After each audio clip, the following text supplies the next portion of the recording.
नमस्कार साथियों। इस वीडियो में वापस हम लोग क्या है तो बिल्कुल प्रैक्टिस सेट जो है सेकंड हम लोग कवर करेंगे और ये बिल्कुल रेलवे ग्रुप डी के लिए महत्वपूर्ण है, जिसका एग्जाम बिल्कुल आप सभी को पता होगा कि 3 जो है अगस्त से क्या है शुरू हो रहे हैं। और जिसमें हम लोग साइंस के जो है महत्वपूर्ण प्रैक्टिस करने वाले हैं और विद प्रीवियस ईयर क्वेश्चन के साथ में। ठीक है, तो बहुत ही महत्वपूर्ण है ये प्रैक्टिस। अगर वन आप नहीं देखे तो जाकर कवर करिएगा, बहुत ही इंपॉर्टेंट है। बिल्कुल जीके जीएस में क्या है कवर किया गया। देखिए अभी चैनल आपके लिए बहुत ही महत्वपूर्ण है। क्यों? क्योंकि देखिए अभी हम लोग practice set 1 GK GS cover किए हैं। इसके बाद हम लोग क्या है तो साइंस कवर करेंगे जो कि प्रैक्टिस सेट 2 होगा। फिर हम लोग करंट अफेयर जो है यहाँ पे कवर करेंगे प्रैक्टिस सेट 3। फिर वापस हम लोग जीके शुरू करेंगे प्रैक्टिस सेट 4 में। फिर वापस साइंस, यानी इस प्रकार से अल्टरनेटिव ये आपका जो है बिल्कुल बेहतरीन एग्जाम की तैयारी के लिए क्या है चलता रहेगा डेली बेसिस पर रात 8 बजे। तो चैनल जो है बहुत ही महत्वपूर्ण, इसलिए बिल्कुल आप जुड़िएगा। बेहतरीन जो है तैयारी क्या है आपकी यहाँ पे पूरे जो है 45 नंबर की हो जाएगी। क्योंकि देखिए साइंस में जो है आपके 25 नंबर जो है बिल्कुल ग्रुप डी में बनते हैं और जीके जीएस से जो है 20 क्वेश्चन, इसमें करंट अफेयर भी शामिल रहेगा। 5-6 क्वेश्चन करंट अफेयर के मान चलिए और बाकी जीके जीएस जनरल नॉलेज से प्रश्न बनेंगे। तो कुल 45 नंबर जो है बिल्कुल आपको इस चैनल से तैयार होने वाले हैं। तो चैनल बहुत ही महत्वपूर्ण होगा। बाकी बाकी जो बचते हैं 25 क्वेश्चन और 30 क्वेश्चन, 30 आपके रीजनिंग से आएंगे और 25 जो है मैथ से आएंगे। तो ये बिल्कुल आप लोग यहाँ पे कवर नहीं कर पाएंगे। कोशिश करेंगे हम कि बिल्कुल एक दो प्रैक्टिस सेट आपको करा दिया जाए, लेकिन बेहतरीन ये होगा कि बिल्कुल 45 ये जो है पूरा आपका यहाँ पे कवर होगा और बाकी चीज़ों के लिए बिल्कुल आप थोड़ा सा जो है एडजस्ट कर लीजिएगा या कहीं और जो है पढ़ लीजिएगा। चलिए पहले प्रश्न की बात यहाँ पे कर लेते हैं और बिल्कुल सभी प्रश्न पूछे गए हम लोग उन्हीं को जो है कवर करेंगे, तो टेस्ट भी देते हुए चलेंगे। कह रहा है निम्नलिखित में से कौन सा जीव गति दिखाता है लेकिन हस्तांतरण नहीं करता है। यानी वो गति करता है लेकिन वो अपने जगह पर ही रहता है। उसमें से क्या, इसमें कौन सा है? तो बहुत ही इजी सा क्वेश्चन है। कुत्ता, मानव, पौधा और पक्षी। और देखिए पूछा गया है 15/9/2022 में।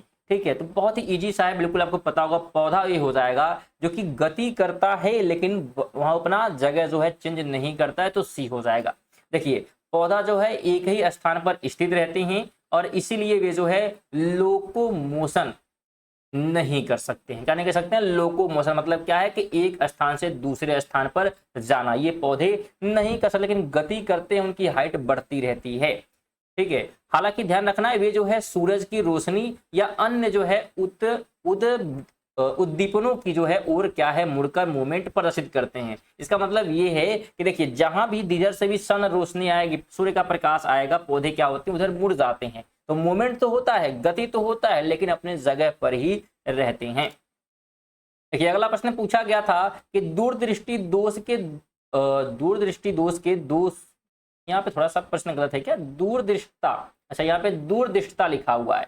ठीक है, तो दूरदृष्टता के दोष को निम्नलिखित में से किसके उपयोग से ठीक किया जा सकता है? किसी को अगर दूरदृष्टि दोष है तो हम कौन सा लेंस जो है उपयोग करेंगे? तो ध्यान रखना है उसके लिए जो है प्रयोग किया जाएगा उत्तल लेंस। तो बी ऑप्शन यहाँ पे आप राइट कर देंगे। बिल्कुल हाइपरमेट्रोपिया किसी को है तो उत्तल लेंस का प्रयोग किया जाएगा, तो बी राइट होगा। और सभी प्रश्न बिल्कुल पूछे गए हैं। देखिए हाइपरमेट्रोपिया में व्यक्ति को पास की वस्तु साफ नहीं दिखाई देती है। बिल्कुल दूरदृष्टि है तो नजदीक का नहीं दिखेगा, ये ध्यान रखना है। और अगर निकट दृष्टि दोष है तो बिल्कुल क्या होगा? तो देखिए यहाँ पे बात हो रही है हाइपरमेट्रोपिया में, तो इसमें क्या होता है तो साफ नहीं दिखेगा। कहाँ का? तो बिल्कुल पास का, क्योंकि दूरदृष्टि दोष है। ये क्या है? तो दूरदृष्टि है। लेकिन अगर किसी को निकट दृष्टि दोष है तो उसको क्या होगा? तो निकट दिखाई देगा लेकिन दूर का दिखाई नहीं देगा। तो ये थोड़ा सा उल्टा है, ध्यान रखना है। इसके अलावा ध्यान रखना है इस दोष को जो है दूर करने के लिए बिल्कुल उत्तल लेंस का उपयोग किया जाता है। 3 नंबर की बात करेंगे, निम्नलिखित में से कौन सा पोषक तत्व एक बहुपोषक यानी कि माइक्रो न्यूट्रिएंट है? बिल्कुल माइक्रो न्यूट्रिएंट है। इसमें ऑप्शन में जिंक, आयरन, तांबा और पोटेशियम। तो इसमें जो है राइट ऑप्शन क्या होगा? बिल्कुल राइट ऑप्शन डी हो जाएगा, पोटेशियम। डी वाला आप राइट करेंगे। और ये सभी प्रश्न बिल्कुल पूछे गए हैं, ध्यान रखना है स्टूडेंट। देखिए माइक्रो न्यूट्रिएंट ये पोषक तत्व होते हैं जिनकी शरीर को बड़ी मात्रा में आवश्यकता होती है। क्या होती है? इसको शरीर को क्या होती है? बड़ी मात्रा में आवश्यकता होती है। साथ में ध्यान रखेंगे पोटेशियम एक जो है माइक्रो न्यूट्रिएंट है, जबकि जिंक, आयरन और तांबा जो है माइक्रो न्यूट्रिएंट की श्रेणी में आते हैं। ठीक है, तो माइक्रो न्यूट्रिएंट है ये। जिंक, आयरन और तांबा की बात करेंगे। और पोटेशियम क्या है? तो माइक्रो न्यूट्रिएंट है। ठीक है, तो देखिए यहाँ पे माइक्रो है और यहाँ पे माइक्रो न्यूट्रिएंट है, थोड़ा सा फर्क है, लेकिन इसलिए यहाँ पे ध्यान रखना विशेष तौर पर। महत्वपूर्ण पॉइंट भी लोग देखते हुए चल रहे हैं, तो इसलिए वीडियो बहुत ही महत्वपूर्ण है। एक निवेदन रहेगा सभी से, एक बार सेशन को जो है सभी लोग लाइक कर देंगे, शेयर कर देंगे बिल्कुल दोस्तों के साथ, और रेगुलर हमने बताया क्योंकि चैनल महत्वपूर्ण रहेगा तो जुड़ सकते हैं आप। चलिए 4 की बात करेंगे। यदि 20 न्यूटन का बल किसी वस्तु को 5 मीटर तक स्थापित करता है तो किया गया कार्य कितना होगा। देखिए इस प्रकार के न्यूमेरिकल के प्रश्न भी क्या है पूछे जा रहे हैं। हमसे कार्य पूछा, देखिए कार्य यानी कि W बराबर होता है F मल्टीप्लाई डी।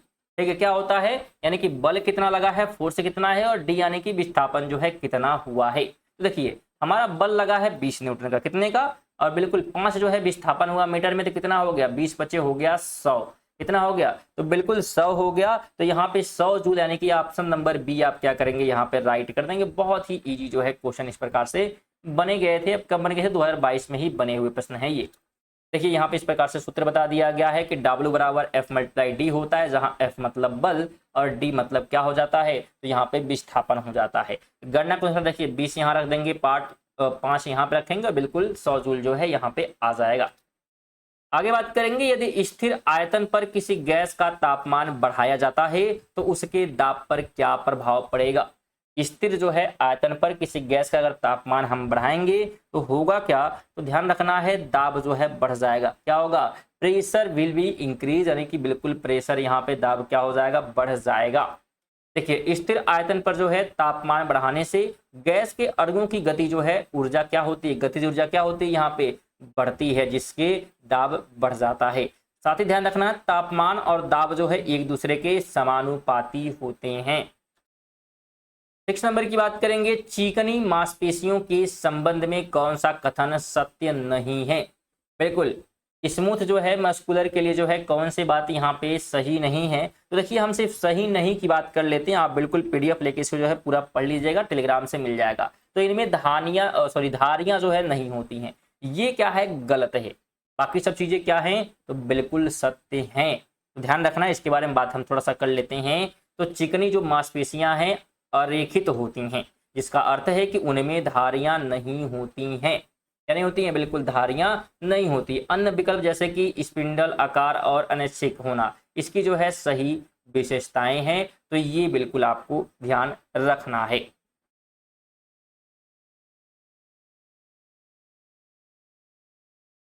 चलिए आगे हम लोग बात करेंगे, निम्नलिखित में से कौन सा न्यूटन के तीसरे नियम का उदाहरण नहीं है।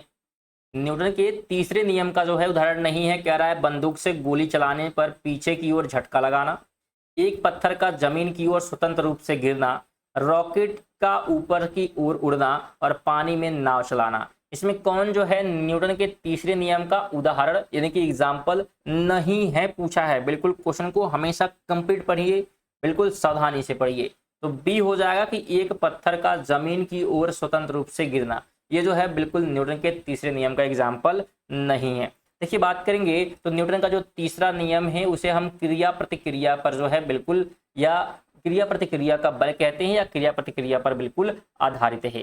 साथ ही ध्यान रखना है स्वतंत्र रूप से गिरता हुआ पत्थर गुरुत्वाकर्षण बल के कारण नीचे आता है, जो कि तीसरे नियम का सीधे उदाहरण नहीं है। आगे बात करेंगे, ध्वनि संचरण के संबंध में निम्नलिखित में से कौन सा कथन सत्य है। ध्वनि संचरण के संबंध में कौन सा कथन जो है सही है। तो सही सिर्फ यहाँ हम लोग बात करेंगे तो सही जो है सिर्फ बी वाला है कि ध्वनि को संचरण के लिए माध्यम की आवश्यकता होती है। तो ये क्या है सही है, बाकी गलत हैं।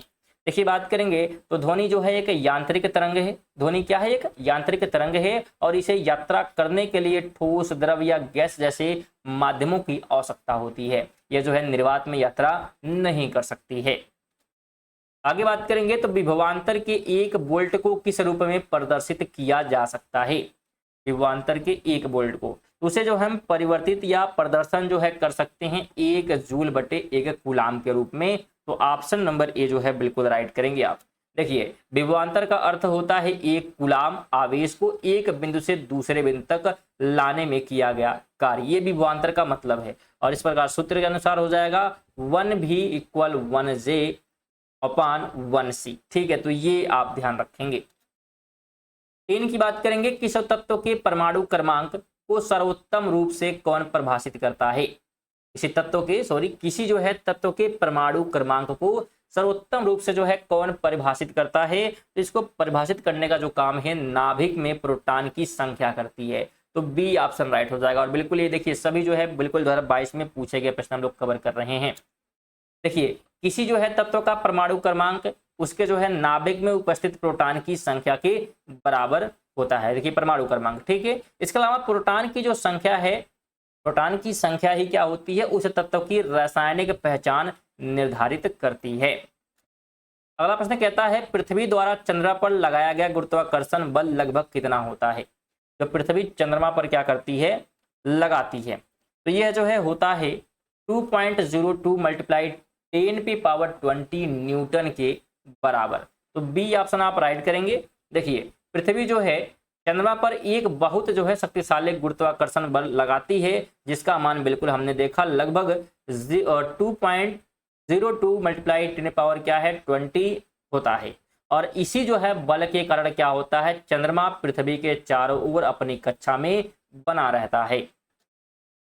12 की बात करेंगे, एथेनॉल के ऑक्सीकरण के दौरान यह किसमें परिवर्तित हो जाता है? इथेनॉल के ऑक्सीकरण के दौरान ये किसमें जो है परिवर्तित होता है? तो ये परिवर्तित होता है इथेनोइक एसिड में। किसमें? इथेनोइक एसिड में ये परिवर्तित हो जाता है। देखिए बात करेंगे तो जब एथेनॉल जिसका सूत्र होता है C2H5, बिल्कुल इस प्रकार से है C2H5OH, तो इसका सूत्र हो गया एथेनॉल का। तो जब एथेनॉल का ऑक्सीकरण होता है तो वह जो है कार्बोक्सिलिक एसिड श्रेणी के जो है एथेनोइक एसिड में बदल जाता है। साथ ही ध्यान रखना है ऑक्सीकरण में ऑक्सीजन का योग या हाइड्रोजन का निष्कासन होता है। आगे बात करेंगे तो कौन सा पादप उत्तक उन कोशिकाओं से बना होता है जो परिपक्वता पर मृत हो जाती है? तो यह जो है बिल्कुल बात करेंगे कौन सा राइट हो जाएगा यहाँ पे सक्लेने काइमा, ऑप्शन नंबर सी यहाँ पे आप राइट करेंगे। देखिए इसका थोड़ा सा बात कर लेते हैं। तो जो स्क्लेरेन काइमा है उत्तक की कोशिकाएं परिपक्व होने पर मृत हो जाती हैं और पौधे को मजबूती प्रदान करती हैं। साथ ही ध्यान रखना है कोलेन काइमा लचीलेपन के लिए होता है। देखिए ये वाला नहीं है, ठीक है। यहाँ पे कोलेन जो है काइमा की बात करेंगे तो यह जो है लचीलेपन के लिए होता है, जबकि पैरेन काइमा जो है जीवित कोशिकाओं का बना होता है। तो ये जो है बिल्कुल आप ध्यान रखेंगे जो कि ऑप्शन में बिल्कुल आपके दिया हुआ है, तो इसका मतलब आप समझ लीजिएगा बिल्कुल। 14 की बात करेंगे, निम्नलिखित में से कौन सी धातु तनु हाइड्रोक्लोरिक एसिड के साथ अभिक्रिया करके हाइड्रोजन गैस उत्पन्न करती है? कौन सी धातु है जो कि तनु हाइड्रोक्लोरिक एसिड के साथ अभिक्रिया करेगी और हाइड्रोजन गैस उत्पन्न करेगी? तो ये जो है हो जाएगी बिल्कुल जिंक। क्या हो जाएगी? तो जिंक हो जाएगी। देखिए जिंक जैसी जो है सक्रिय धातु एसिड के साथ अभिक्रिया या प्रक्रिया करके जो है हाइड्रोजन गैस छोड़ती है। देखिए सोना और चांदी जो है कम क्रियाशील धातुएं हैं और आसानी से एसिड से क्रिया नहीं करते हैं। 15 की बात करेंगे, कार्बन की उस क्षमता को क्या कहते हैं जिसके द्वारा वह अन्य कार्बन परमाणु के साथ संबंध या साथ बंध बनाकर जो है बड़े अणु बनाता है? उसे क्या हम बोलेंगे? बिल्कुल कार्बन को, तो उसे जो है कहा जाएगा श्रृंखला। क्या कहा जाएगा? श्रृंखला। देखिए समझ में अगर नहीं आया तो फिर से यहाँ पे हम लोग पढ़ लेंगे। देखिए कहा जा रहा है कि कार्बन में अन्य जो है कार्बन परमाणुओं के साथ जुड़कर लंबी श्रृंखला बनाने का अद्वितीय गुण होता है, यानी इसके अलावा दूसरा कोई नहीं है, जिसे श्रृंखला जो है कहते हैं। और इसी गुण के कारण जो है कार्बन के लाखों यौगिक प्रकृति में मौजूद होते हैं। अगला प्रश्न है कि जब निषेचन यानी कि फर्टिलाइजेशन मादा शरीर के भीतर होता है तो इसे क्या कहा जाता है? तो उसे जो है कहा जाता है, ध्यान रखिएगा, आंतरिक निषेचन, इंटरनल जो है फर्टिलाइजेशन या फर्टिलाइजेशन जो है यहाँ पे कहा जाता है। तो बी ऑप्शन आप राइट करेंगे। देखिए यदि शुक्राणु और अंडे का मिलन मादा शरीर के अंदर होता है तो इसे जो है आंतरिक निषेचन कहते हैं। इसके अलावा टेस्ट ट्यूब बेबी या प्रयोगशाला में होने वाले निषेचन को इन विंटो फर्टिलाइजेशन कहा जाता है, यानी कि IVF बिल्कुल कहा जाता है। तो ये आप ध्यान रखेंगे। 17 नंबर की बात करेंगे, थायरोक्सिन हार्मोन की कमी से चयापचय गतिविधियों पर क्या प्रभाव पड़ता है? तो इस पे प्रभाव की हम लोग बात करेंगे तो देखने को मिलता है कि वे जो है धीमी और असंतुलित हो जाती हैं। बी ऑप्शन आप राइट करेंगे। देखिए अगर हम बात करें थायरॉक्सिन जो है मेटाबॉलिज्म को नियंत्रित करता है और इसी कमी से यह जो है प्रक्रिया सुस्त और अनियंत्रित हो जाता है। इसके कारण जो है ध्यान रखना है, शरीर में वजन बढ़ता है या थकान जैसे लक्षण जो है दिखाई दे सकते हैं।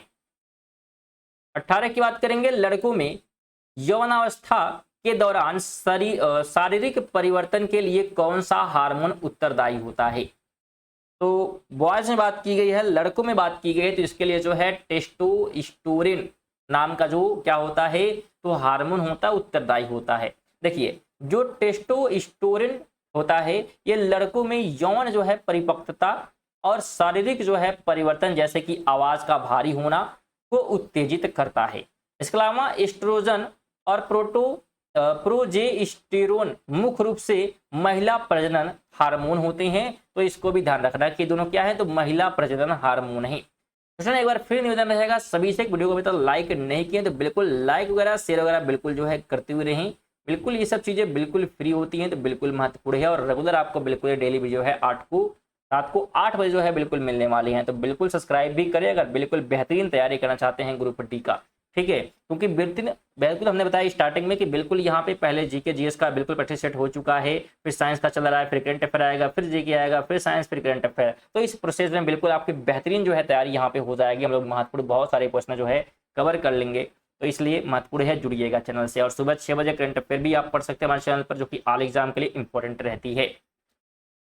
अगला प्रश्न कहता है, यदि किसी वस्तु को अवतल दर्पण के वक्रता केंद्र पर रखा जाता है तो प्रतिबिंब का आकार कैसा होगा। देन देखिएगा प्रतिबिंब का आकार जो है हो जाएगा वस्तु के समान का आकार। वस्तु के समान आकार यहाँ पे जो वस्तु रहेगा सेम उसी आकार का देखने को मिलेगा। देखिए वक्रता केंद्र पर जो है रखी वस्तु का प्रतिबिंब सी पर ही क्या है तो बनता है और इसी आकार का वस्तु जो है बिल्कुल बराबर होता है। यह प्रतिबिंब जो है वास्तविक और उल्टा होता है, तो ये भी आप ध्यान रखेंगे। अगला प्रश्न कहता है कि एक एकल आवृत्ति वाली ध्वनि को क्या कहा जाता है, सिंगल फ्रीक्वेंसी को, तो इसे जो है कहा जाता है टोन। क्या कहते हैं, बिल्कुल टोन कहते हैं। देखिए भौतिकी में जो है एक ही आवृत्ति वाले शुद्ध ध्वनि को टोन कहा जाता है, जबकि अगर कई आवृत्ति का मिश्रण है तो उसे जो है नोट कहा जाता है, तो यह ध्यान रखेंगे। तो ये थे आज के हमारे 20 जो है साइंस के महत्वपूर्ण प्रश्न। हमने महत्वपूर्ण फैक्ट भी देखा, तो लगभग 50 क्वेश्चन बिल्कुल डेली आपके तैयार हो रहे हैं। तो बिल्कुल कैसी वीडियो लगी है आप सभी लोग कमेंट करेंगे, कोई सुझाव है बिल्कुल दे सकते हैं, लाइक और शेयर जो है बिल्कुल करके जाइएगा। और पीडीएफ के लिए टेलीग्राम से जुड़ जाएगा, लिंक उसका डिस्क्रिप्शन में है। व्हाट्सएप चैनल भी है, वहां पर भी जाकर आप जुड़ सकते हैं। चलिए मिलते हैं अगली वीडियो तक के लिए। जय हिंद, वंदे मातरम।